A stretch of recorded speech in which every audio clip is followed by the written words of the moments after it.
Let's start. Thanks for everybody for coming today. We're going to start with discussion about what are called clobber passages. Has everybody heard this term before? No. It's a term that's used among scholars for the verses that people use to clobber gay people with. And there are 6 of them, and we're going to go through all 6. And I'm going to give you strategies and assumptions. Usually what I do in this class is I present you with verses and stuff, and then ask you what you think about them, and then I tell you what the answer is according to me. This time, I'm going to give you the strategies for dealing with this stuff first, and then we'll look at the verses. We're going to do it reverse this time, okay? Some of these you've seen before. I did a class on how to read the Bible, and several of these are taken directly from that. My approach is very different than what I grew up with. I grew up as a fundamentalist Christian, and it was if the Bible says it, you believe it, and that settles it. But that's not the way it generally operates, and in fact, no fundamentalist Christian believes that, and I'll show you this in a couple seconds.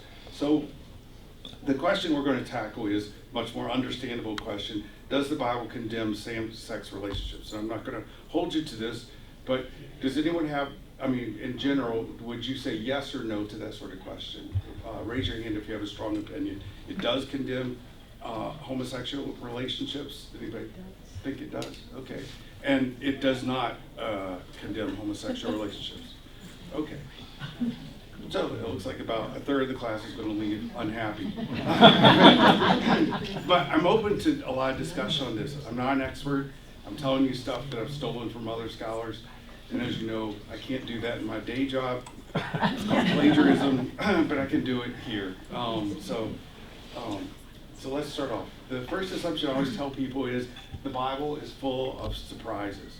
And I was thinking about that a couple weeks ago when I was doing this class, and I was reading the book of Acts, and even though I've read the Bible a lot over my 59 years, there's still stuff in there that I do not expect. And I was reading Acts 8, and it's the story of Philip and the Ethiopian eunuch. Is anyone familiar with that story? Yes. The story is just crazy. It's about one of the first times the first people converted to Christianity after Jesus' death. And it's not like your regular person that you would expect to be converted. Philip is out in Samaria, and he's converting people there, which is, there's some books I like, some books I like less in the Bible. This one's like okay, but he's converting some people in Samaria, and an angel comes along and says, go to this place. It's the wilderness road between Gaza and Jerusalem. And when they say wilderness, when John the Baptist goes out in the wilderness, that doesn't mean the wilderness like we think of it. Wilderness means a desert. So go out in this desert road where it's likely that you could be robbed, or if you're looking for seats, there's still some seats over here on the right-hand side. And he goes there and he encounters an Ethiopian eunuch, which is, it's interesting when looking for pictures of this story. The Ethiopian eunuch is always black, and Philip is always white. He's not Middle Eastern like he had to have been, but he's always white. But it is interesting that you have what we would describe today as a black Ethiopian represents anyone mainly in Egypt, and a non-binary.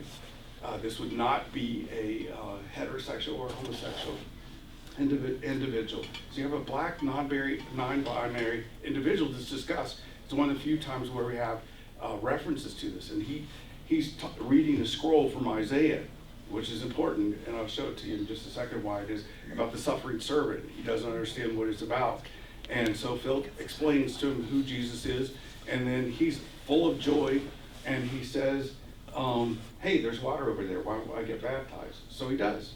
And as a result, he becomes a convert even before Paul becomes a convert. It's just a story of welcoming that we don't really think about too much, but one of the first individuals attracted to the church, brought into the church, is someone who's completely unlike any of us in here, and completely unlike Philip. It's not someone from Jerusalem. Why is this important? This is the Jewish law on eunuchs, and no one whose testicles are crushed or whose penis is cut off shall come into the assembly of the Lord. Israel was very welcoming to most people, but not to eunuchs. And it's funny, you might remember that Jesus talked about how angels are like eunuchs, and that we have two types of eunuchs in his day. He said eunuchs who have been castrated and eunuchs who are voluntary eunuchs, people who've decided not to have sex, or what we would call asexual people. Doesn't have to be castrated. He talks about that in Matthew. But in Isaiah, there's a discussion about what life will be like after the new kingdom comes. And this is it. Do not let the eunuch say, I am just a dry tree, because he can't have sex. For thus says the Lord, to the eunuchs who keep my Sabbaths and who choose the things that please me and hold fast my covenant, I will give in my house and within my walls a monument and a name better than sons and daughters. I will give them an everlasting name, and that shall not be cut off. A little play on words at the end, obviously. That's not my translation. That's not my translation. NRSV.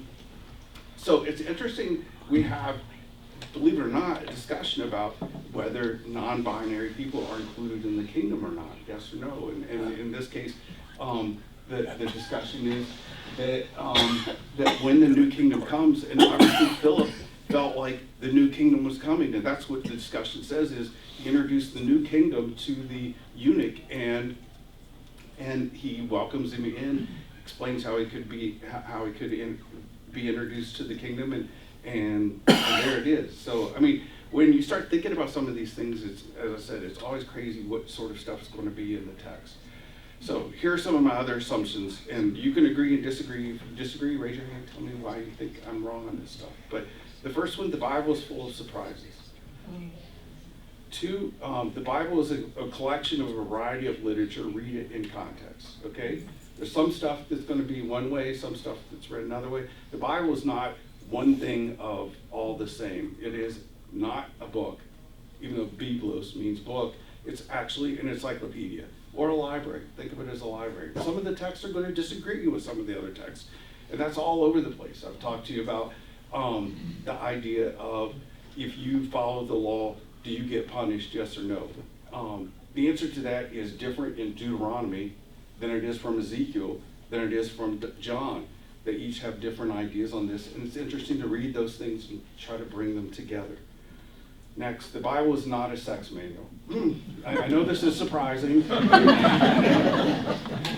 but people actually act like it is. And there is early in the Bible where birth means a whole lot more in a wandering society, in a pre-agriculture society, that it's God. There's a guy named Jack Miles who wrote a book called the Book of God. And he says that God in Genesis is obsessed with sex. But he's not obsessed to the point of telling you how you should do it, because he doesn't complain when people have concubines or when they have 2 or 3 wives or whatever. The main thing he's upset about is if you don't have children. That's what he's worried about that time. But it's not a sex manual, and I'll give you the numbers on what percentage of the Bible deals with these Clobber passages. The Bible was written more than 2,000 years ago and bears assumptions from that time. So you're going to find stuff in the Bible that conflicts heavily with what you think today. And I'm going to give you a passage in just a few minutes to think about. Well, we'll get there in just a second. 2 others. We are all a la carte Christians, accepting some of what's in the Bible and rejecting other concepts. Okay? If you don't think that's true, you can think of Old Testament passages like if a child disobeys a parent, you are to have capital punishment. You're supposed to put the kid to death. That's in Leviticus, of course. Or if you're in the New Testament, you want something even more severe on the other side. Slavery is supported again and again throughout the New Testament. None of us believe that's the way it should be. Jesus is asked on a couple of occasions, what you are to do to enter the kingdom of God. And he tells two different individuals to follow the law. And they both say, yeah, we're doing that. And he says, take everything you have, sell it all to the poor, and then you'll get into the kingdom of God. I've not done that. I don't know anyone who's ever done it. It's crazy. And in fact, most of the Sermon on the Mount is just crazy. Love your enemy. Well, they're not enemies anymore if you love them. What's the deal with that? And I like enemies. So that's, and then, there's just so many different things in there that, so if someone slaps you on one side, you offer them the other. I mean, how would that work as a foreign policy in America today? So we do accept certain things, usually what resonates, and then finally, we should accept things that, as Lutherans, we should compare biblical rules and passages to Jesus' principles of love, grace, and forgiveness. So what you should be doing is having, as Lutherans, these larger rules, these things that are more significant, like Jesus is asked, what are the most important commandments? And what's his answer? He says to love God with all your heart, mind, and soul, and love your neighbor as yourself. So you keep those things in your head when you run into a passage. And another thing to remember is not to major on minor points, which I grew up doing, and my parents did, and all my siblings still do. Take one verse, and because you've got one verse in the Bible, that means it's true. No, how does that verse actually apply when you put it up against this thing right here? It puts it in a different focus and in a different light. Here's the passage I was telling you about that I believe probably none of us here accepts today. It's a little long, sorry about that. This is 1 Timothy 2:9, supposedly written by Paul, but not actually. It's written by a guy who says he's Paul. And we have 6 of these books like this. We have 7 that Paul actually wrote, and then 6 that he has his name, but he didn't write them. And this is 1 Timothy. He did not write this, and we can have another class, and I'll tell you why he didn't. It's pretty long and complicated, but I can't find a scholar who doesn't agree with this. Women should dress themselves in modern clothing with reverence and self-control, not with their hair braided or with gold, pearls, or expensive clothes, but with good works, as is proper for women who profess reverence for God. Let a woman learn in silence with full submission. I do not permit a woman to teach or to have authority over a man. She is to keep silent, for Adam was formed first, then Eve, and Adam was not deceived, but the woman was deceived and became a transgressor. Yes, she will be saved through childbearing. That's just like a killer passage. I mean, when I talk to people and say they accept everything in the Bible, nobody accepts this. Except, I mean, there are a few, and I did go to a church that was an apostolic church, where women weren't allowed to do those things or wear their hair up and didn't wear any of this sort of stuff. And in those services, when you got married, you would exchange watches because it was practical and not something that was expensive.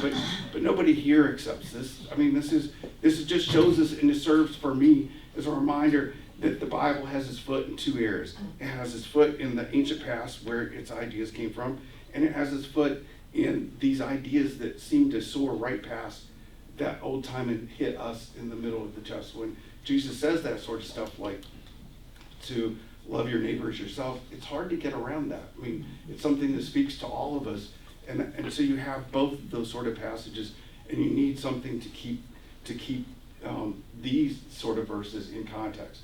So what I told you, and you need to remember this, is don't major on the minor points. This is a minor point in the Bible. It's only mentioned one other time. Could you see Jesus saying this? I seriously doubt it, given what he has to say. His grace, his forgiveness, and his love, and the respect he had for women. According to Luke 8, women paid for and underwrote his entire ministry. So just something to remember there. So let's hop on and start talking about Clobber passages. There are 6 that I'm going to cite. Some really, people who are really into gay bashing, increase the number to 8. Some will increase it to 9, but I'm going to stick to 6. And some of these you will know. hold on a second. Some of these passages you will know, and the first one you will know. And that is, here, 1/10 of 1%. If you take the entire first story that I'm going to talk about and use all 26 verses, and then you use the 5 other passages, put them together, you come up with the 1/10 of 1% of the Bible verses in the Bible are these so-called Clobber passages. So again, this is not something that's a major focus of the Bible. It's not a major focus of the Old Testament, not a major focus of the New Testament, not a major focus for Paul, but it does come up. And some of the assumptions that are in these passages are from 2,000 years ago.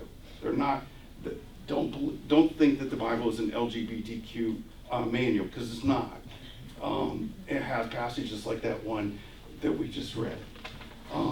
So let's get to the first one, which is the story of Sodom and Gomorrah. Okay. What do you guys remember about the story? So there are 2 angels who come to the doors of Sodom, and they're met by, what's the guy's name?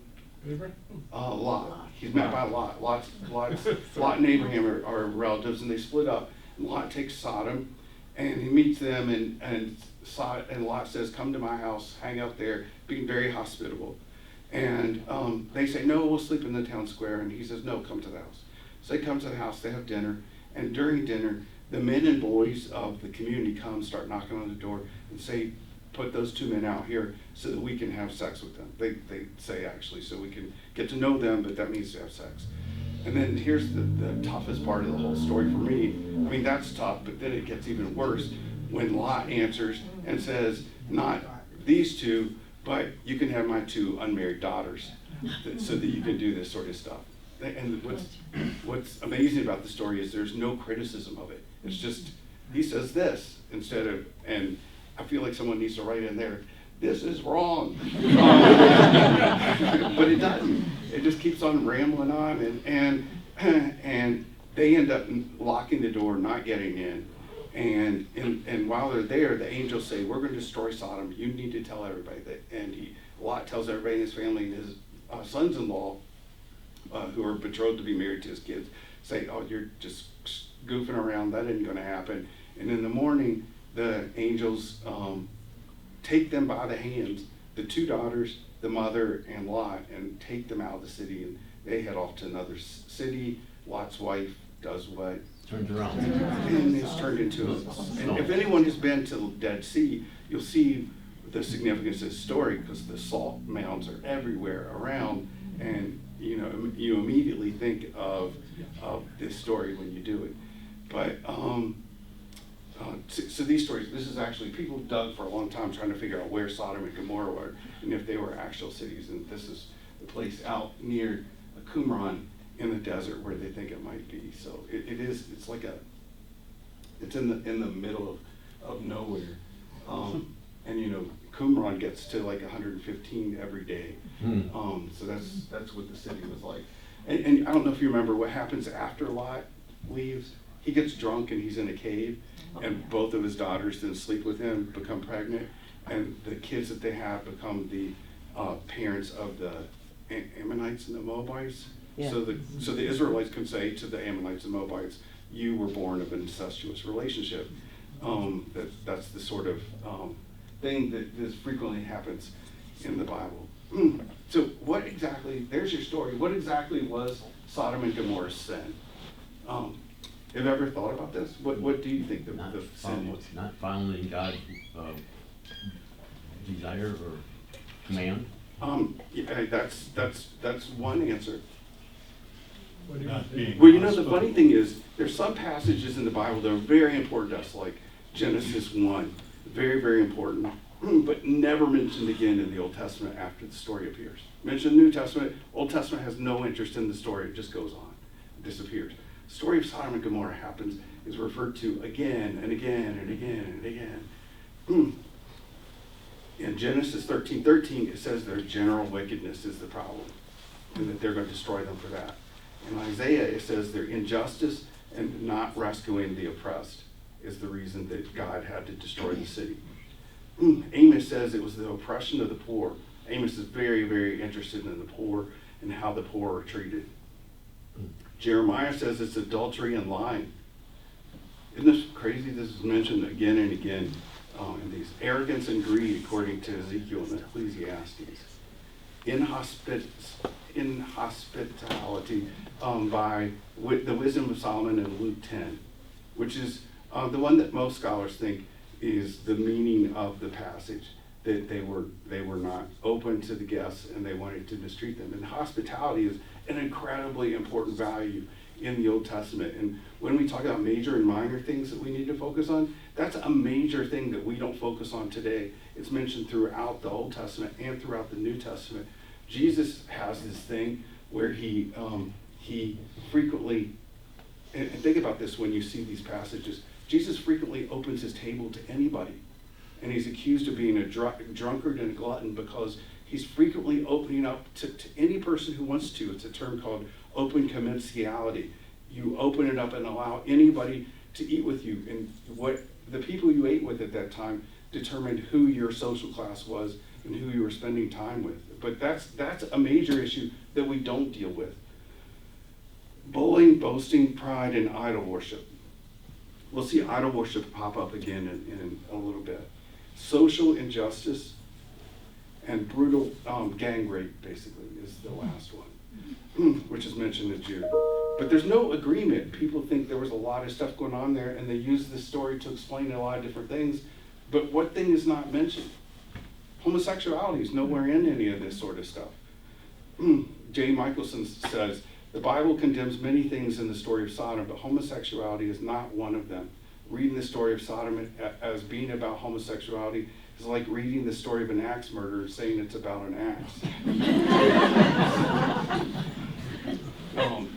So it's just important to notice that this is one of the major stories that told about it, but the idea in the text itself and as it's interpreted by the rest of the Bible makes no mention of it. It's first mentioned by a guy named Philo in the 1st century, and Christians start picking it up in the 4th century, and then finally, here's the hospitality stuff, the importance of that. This is the law of Leviticus, which has some stuff we accept, some stuff we don't reject. I mean, we do reject, but this is a passage, that actually could be used in current political debate. When an alien resides with you in your land, you shall not oppress the alien. The alien who resides with you shall be to you as the citizen among you. You shall love the alien as yourself, for you were aliens in the land of Egypt. I am the Lord your God. It's a pretty powerful passage. That's why I said this is the sort of thing that's a major story throughout the Bible. And then you have a Hebrews 13:2, which says, and think of the story of Sodom and Gomorrah when you read this verse. Do not neglect to show hospitality to strangers, for by doing that, some of you have entertained angels without knowing it.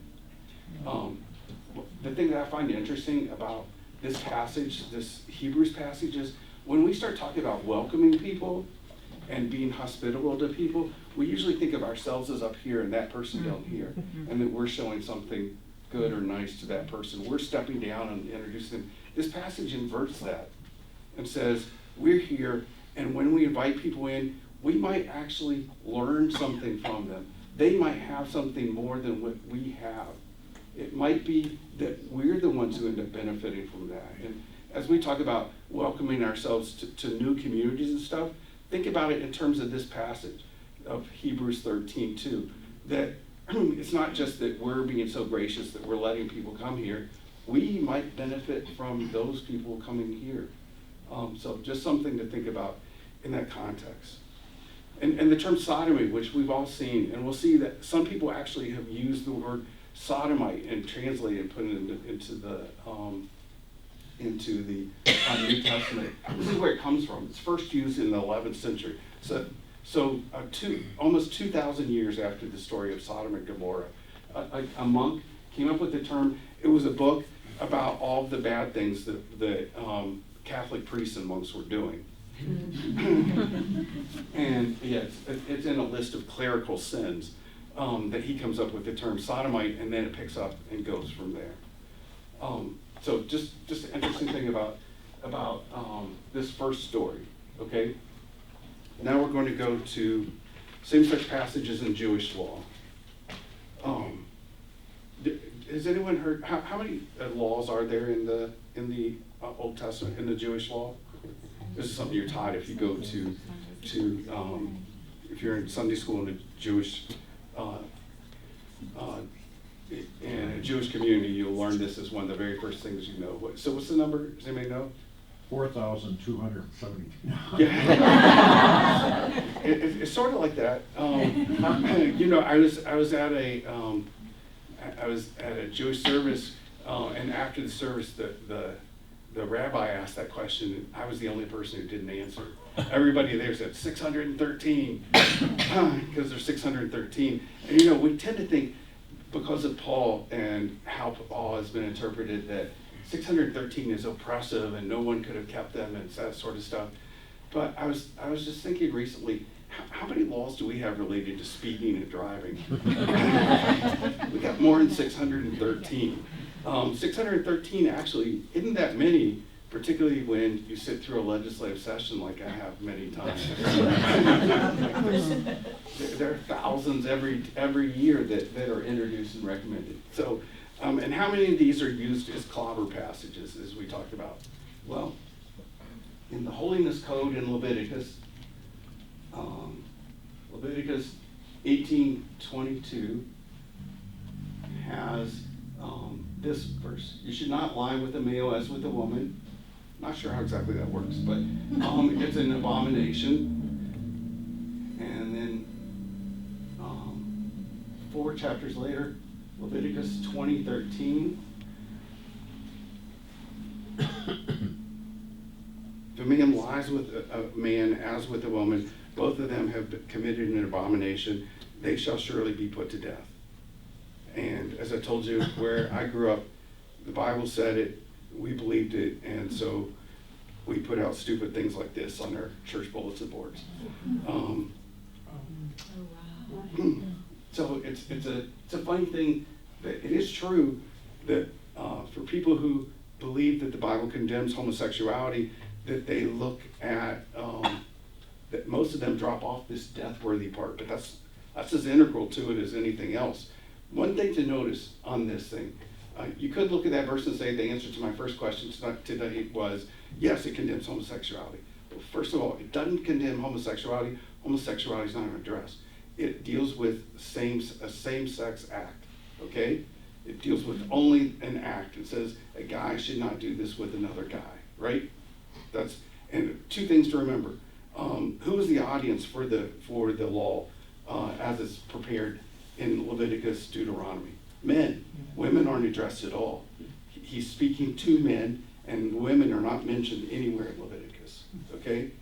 And then secondly, these are discussion about 2 verses that deal with a specific act. Okay, and we're going to talk about that in a second, about the importance of understanding homosexuality as we understand it, and homosexuality as it was understood then. So I'm going to introduce you to a bunch of other verses surrounding these 2, okay, in Leviticus 18. These are all from Leviticus, and they're all within a short distance from it. And they're verses that none of us, well, a few of us do some of them, but most of us don't. Mixing fabrics and clothing, that's a sin. I'm guessing like 90% of you guys are in trouble. Crossbreeding animals, a smaller group of people here, but if you own a mule, you're in trouble. Planting different seeds in the same field. And what you have here in this section is an interest in what belongs together and what doesn't belong together.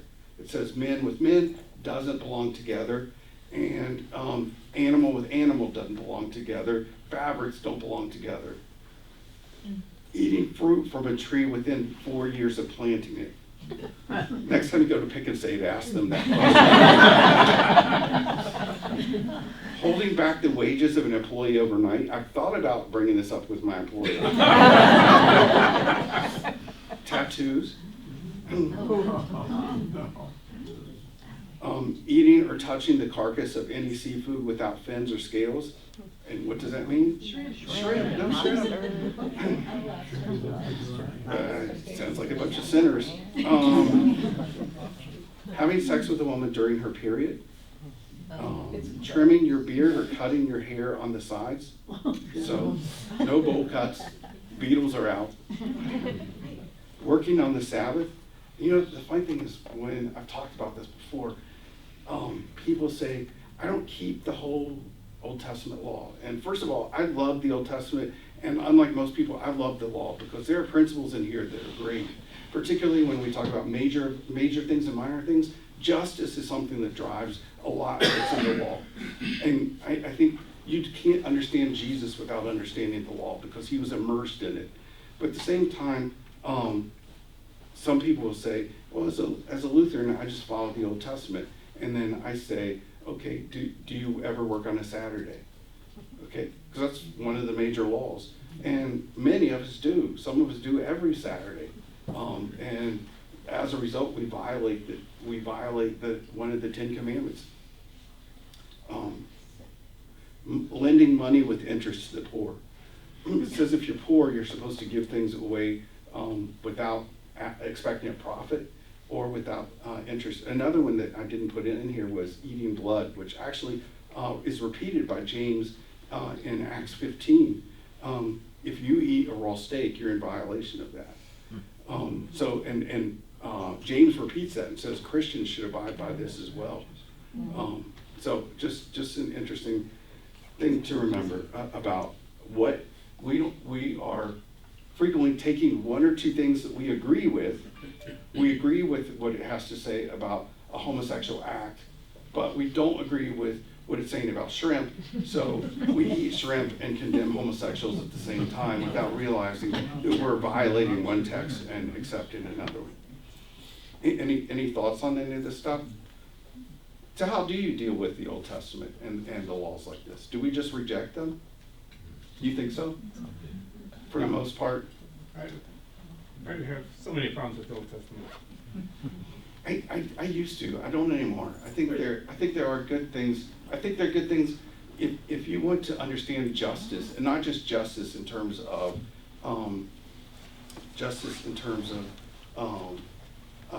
punishing people who've done bad things, but in terms of distributive justice, the understanding of who owns the land and who owns everything. That's actually what leads up to the Jewish war in year 70, because they believed God owned everything and that they were the ones taking care of the land. And I think it changes the way you start thinking about stuff when you think of God as owning the property you're on and everything else around it. But I think there's a lot of stories in the Old Testament that, yeah, are difficult, but there's some that point to bigger and broader issues. I understand, I used to have a hard time with the Old Testament too. So let's jump to the New Testament. And I'm going to focus on, there are two verses. I'm going to focus on 1 Corinthians. There's another one that's very similar in 1 Corinthians 1. 1 Corinthians 6 and 1 Timothy 1 have passages that have lists of people who aren't going to get into the kingdom of God. Okay? And first, when I point out the first verse, focus on the words that I have in bold. Okay? And we're going to talk about the importance of translations, which I've been asked many times. Does it matter what translation I read? And the answer is yes, yes, yes. And I'm going to show you why.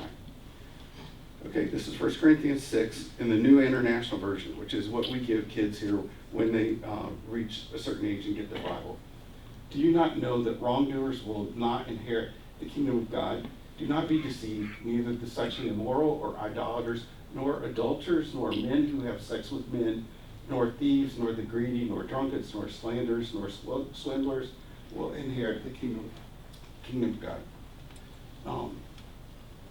Sorry guys, I told you I'm dealing with a head cold.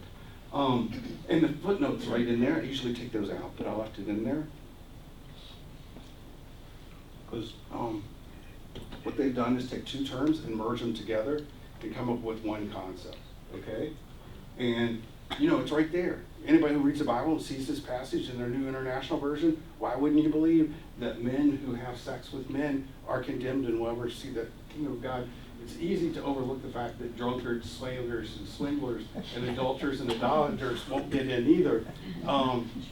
But this is the New International Version. And I'm going to give you the New Revised Standard Version, updated edition, which is the newest one and probably the best translation you can get these days. So this passage said, and the A note says, we've taken two terms, made it one, and we believe it has to do with the first term with the guy who's on bottom during sex and or the one being penetrated, and we think the other one is referring to the guy who is penetrated, and that's what's wrong, okay? Now, the New Revised Standard has broken those two terms up, and it has male prostitutes as the first term, and men who engage in illicit sex in the second term. It doesn't define it, and then footnotes A and B, you go to the bottom, and it says, we have no idea what these two terms mean. And I'll explain why. First term, they have as male prostitutes, and we'll see how other Bibles deal with it. The one they have as male prostitutes is a term called malakos.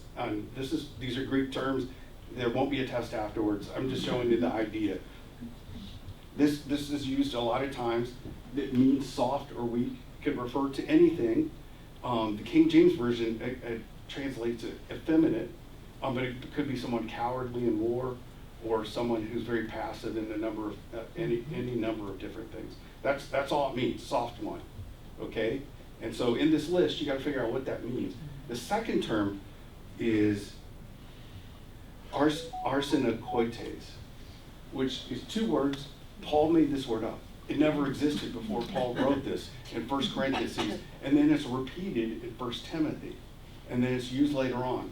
And it's two words that he's combined to make one concept. It means man, arson, and koites, which we later get the idea coitus from, bed. So if you're following along, those not allowed to be admitted to the kingdom of God are soft ones and man beds, okay? Word apparently was invented by Paul. This is, if you want to look smart, tell someone that you know what a hapax legomena is. That's when a word is invented and you have a hard time understanding what it exactly means. It's later used only in lists of economic offenses. Go ahead. Yeah. Just a question. 1 Corinthians and 1 Timothy, are those books that are attributed to Paul or someone else? 1 Corinthians is written by Paul, 1 Timothy is not. And it looks like the 1 Timothy passage is a recapitulation of these things here. 1 Corinthians is one of the, everybody agrees, there's nobody who disagrees with those words. If you want to know the 7 books, it's Romans, 1st and 2nd Corinthians. And 2nd Corinthians is a collection, is actually several letters, maybe up to 5 letters put together at one time.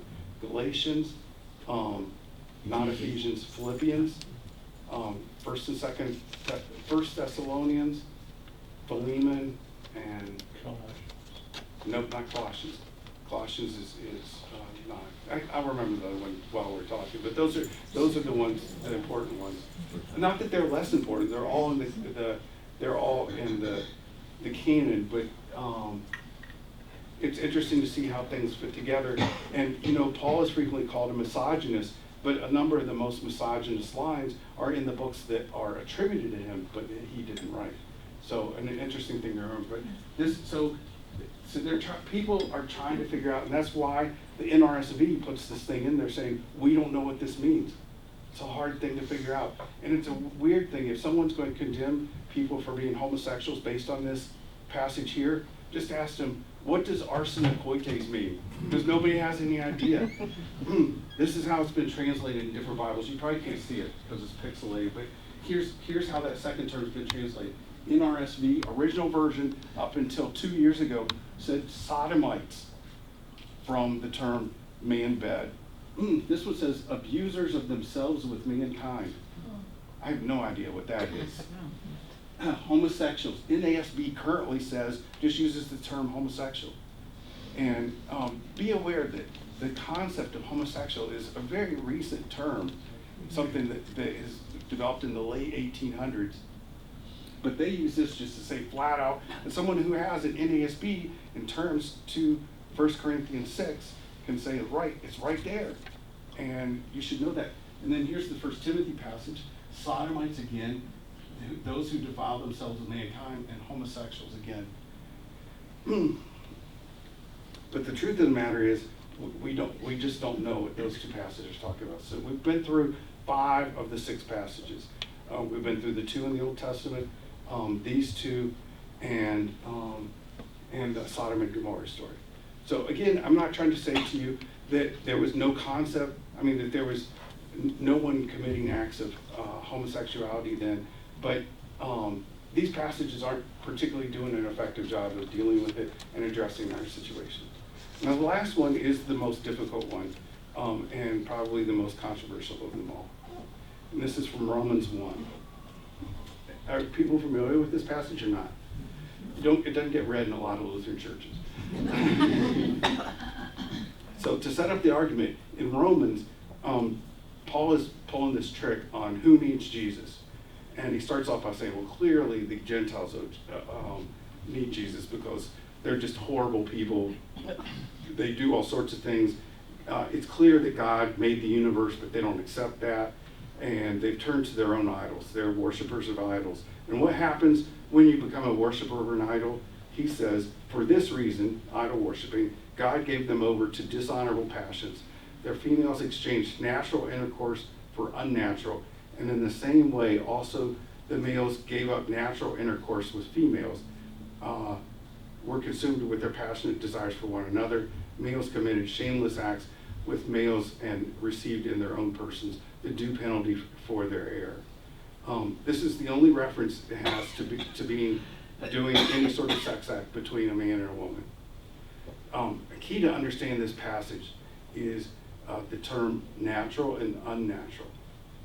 And I grew up thinking this had to do with the pipes and how things fit together and that sort of stuff, but that is not the understanding.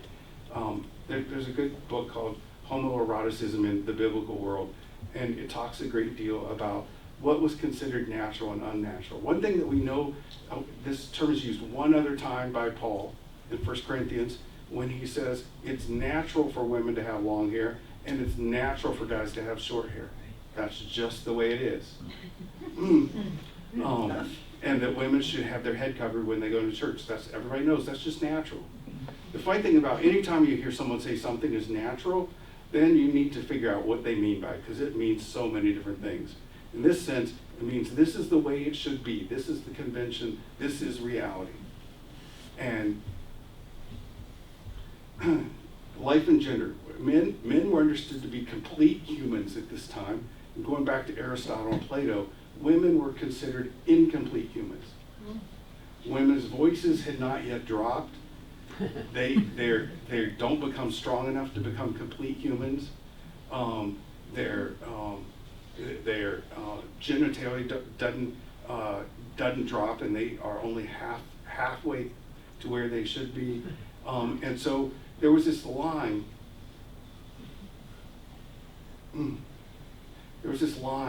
They viewed the reality of men being at the top. Well, actually, if you want to go all the way to the top, you have the gods up there, and then men gods, and then you have elite males. Males are there, and women are underneath, and then children, slave, and so forth. Elite male can have sex with any of those people in that category in the ancient world, because he was doing what he's supposed to do. But the second man in a homosexual act was not doing what he was supposed to do. He was acting like a woman, which is unnatural. It's natural for a man to be on top and to be the penetrator. It's unnatural for him to be, and you can go down the line. In ancient Greece, one of these was permitted, and that's the sex with children, pre-puberty in certain societies. It's called pederasty, and that is, you could have sex with a young man, with a boy, while teaching him what life was going to be like, as to be a good citizen of Athens. Rome eventually rejects that, so that's not okay. But in each of these cases, the elite male is not condemned. It's the person with, and there's a story between Julius Caesar and the king of Galatia. And the king of Galatia, the two of them apparently have sex, and Julius Caesar's on bottom. And the soldiers hear about this, and they come up with a song and start making fun of, just like at a soccer match, they start making fun of Julius Caesar for being like a woman. I can't say that word. That's not. People make fun of me for saying that. Like a woman, like a female person, to be in that secondary role. And that is what's unnatural, and that's what Paul is talking about. They've given up what was natural, and it's natural for men to be in their role as the penetrator and for women to be the penetrated. So that's, go ahead. Wasn't there some references about the conquering armies of Rome subjugating the Jewish boys as, you know, in that way, emasculating them? There is. There's, I think it's the Persians who end up doing that because they're, again, in that secondary role, and that's what's not natural. And, you know, it's funny because I started having concerns about this issue when I was in college, and I was at an evangelical college, and I was the only one apparently having issues with this, except for a couple guys who later came out. And I mean, they had an agenda, but I had concerns about fairness. I thought it's really unfair if it's something you don't control. If you become a homosexual, how's that fair? And I had concerns about being a female as well. Why can't you preach? Is the reason the difference because because of your biology? That made no sense. And people again and again told me because it's not natural. Look at Romans, it's not natural. But then when I read this thing again and again and again, in Greece, Romans, in Israel too, all these places, their idea of what was natural is different from what we would think is natural. And then secondly, their idea about domination, that might is right, that's a good thing. To us, domination is not a good thing.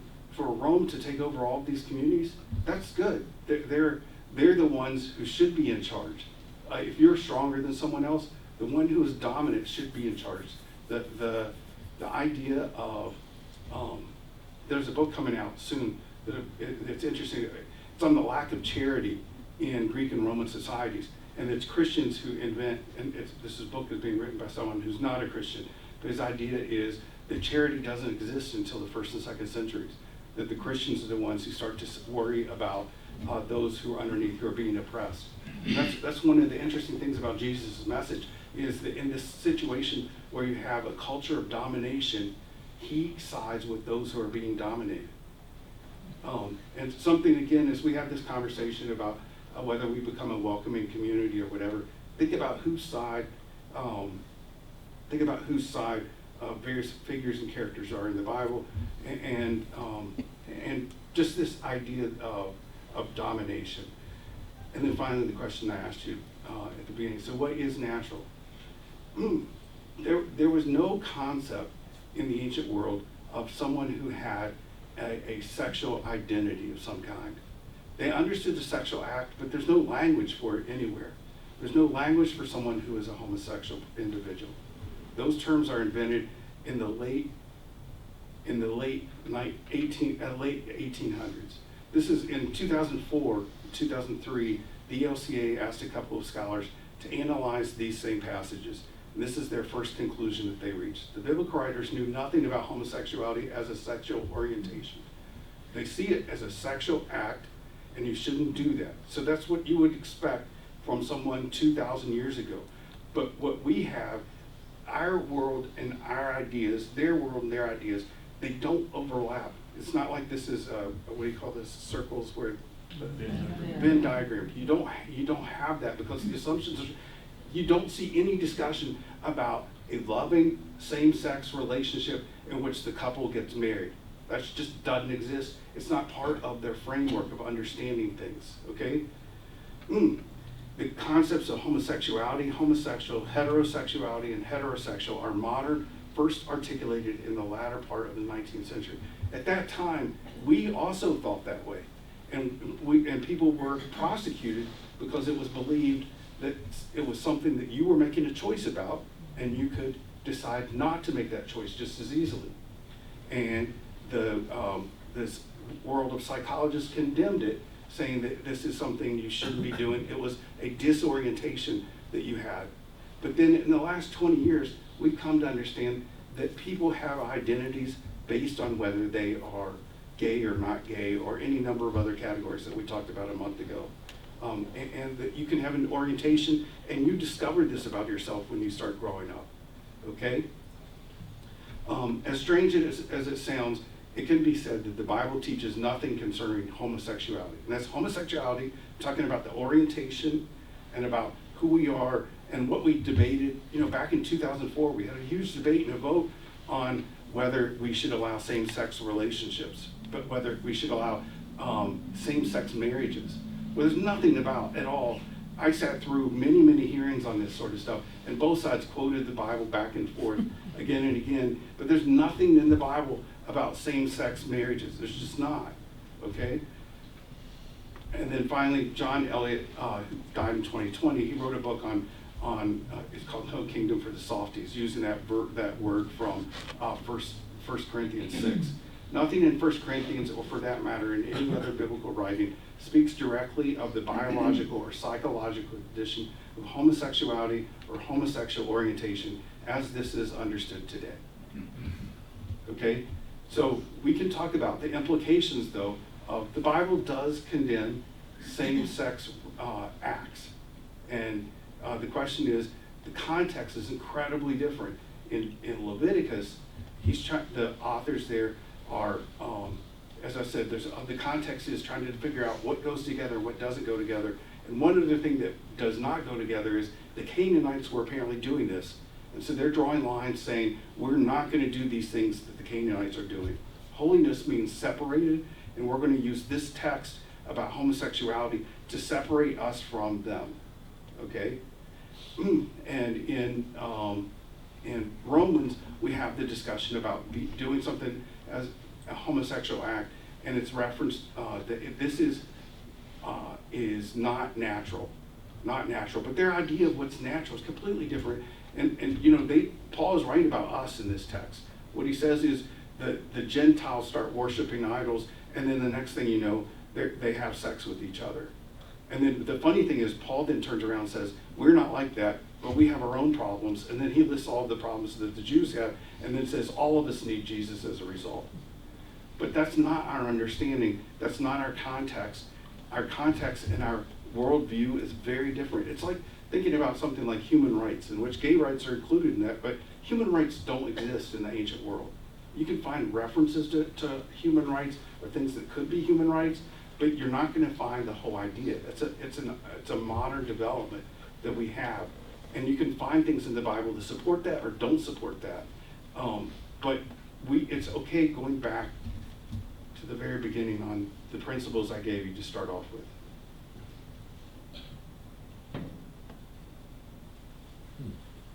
The Bible is full of surprises, and it is. The Bible is a collection of a variety of literature. Read it in context. And that's what I'm telling you. When you read Leviticus, read it in the context. What other stuff is there, and what other stuff do you reject and while accepting the homosexual thing, the homosexual acts?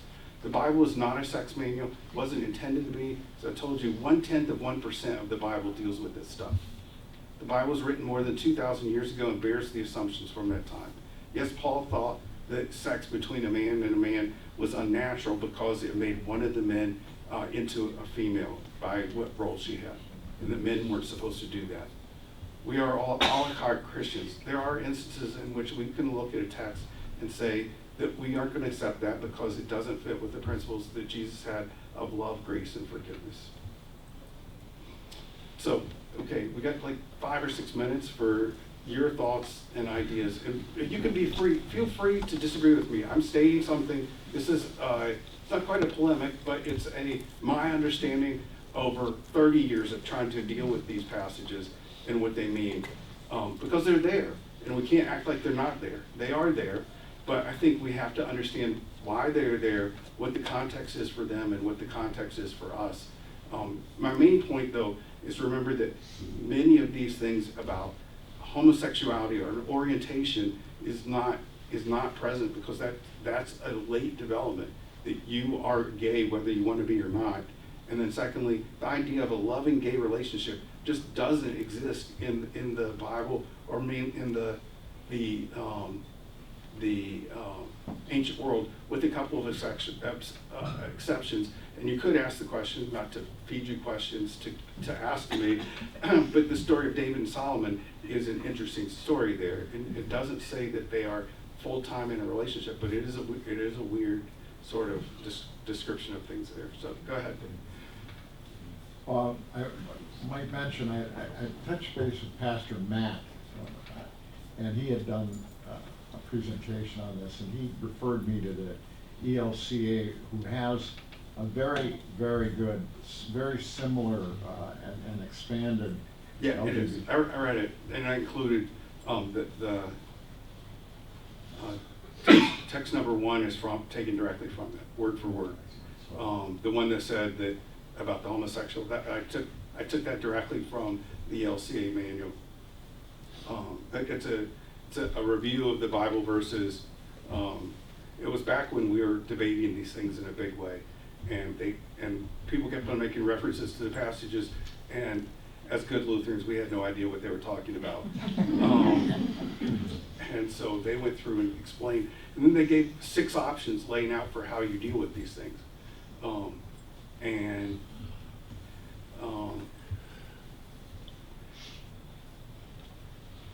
This is taken from it, Arlen Hultgren and Walter Taylor.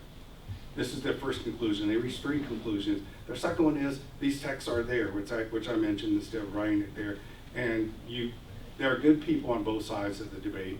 But I think things, since this was written, more and more people have been coming around to the idea that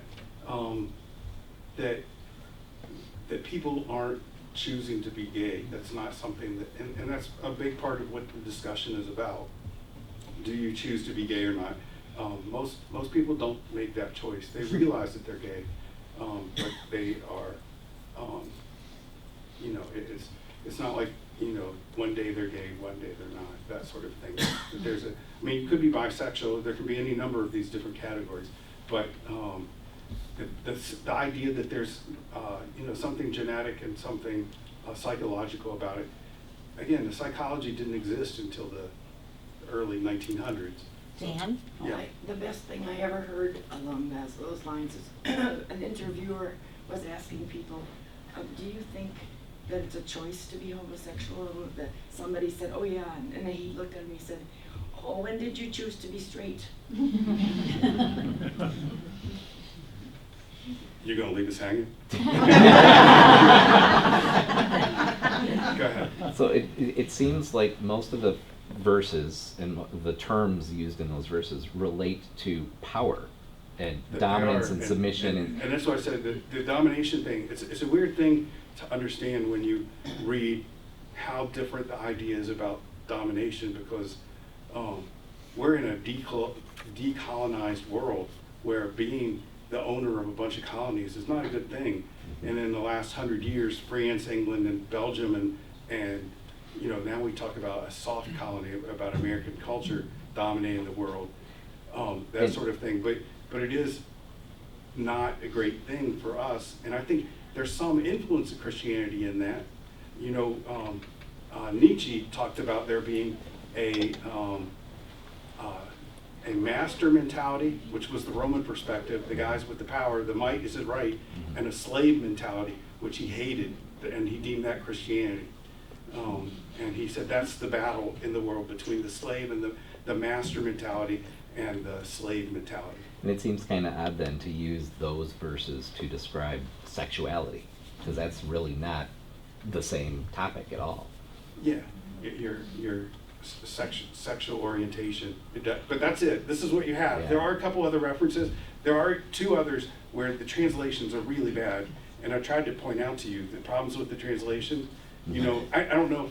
I was a Greek major in college, among other things, and when I start dealing with some of this stuff, you're like, a translation is an interpretation, and we don't see what's behind the curtain most of the time. But we do in this case. People are translating word to mean sodomite, which didn't even exist then as a term. It's so, yeah. I think the other thing you need to think about too is you had a passage up there earlier about women not braiding their hair, not doing X, Y, and Z, and that your salvation comes through bearing children. And when they're talking about natural versus unnatural, in that time, sex was to have babies. Like, if you were having sex, it was to have babies, to have ancestors to keep passing on because you needed more kids, more kids, more kids. And we're living in a society where in China they have a one-child rule. Like, you're limiting the number of children you can Yeah, have. the So- story about Onan, is anyone familiar with that? Yeah, Yeah, where Onan's having sex and he pulls out and spills the seed on the sand. on the sand because Yeah. that's like He magic, didn't want- magic. yeah, he didn't want to have the child. Because women in their worldview they just held the baby while it grew up. They had no role in determining anything about the baby. The baby was decided by the individual, by the male. And so by spilling that, you cut off life. That's potentially the life. But at the same time, at that age, 30 to 40% of women, 30 to 40% of children died in childbirth in the year 2500 BC, and the number of women who died was between 10 and 15%. So it's very important to know. Childbirth was extremely important. Not so much in the New Testament. By that time, Jerusalem was a city of close to 1 million people. So it was dealing with urban issues. But in the Old Testament, and when we're talking about those references to Leviticus, that is a good context to remember childbirth is important, extremely important for that community. Go ahead. I think Don was, Oh, yeah. even today, in our culture today, there are many things that are accepted in music. You had Aerosmith, Dude Looks Like a Lady. Yeah. You have television commercials. I have cable TV. There is actually a commercial about LGBT. This boy opens a box, gets the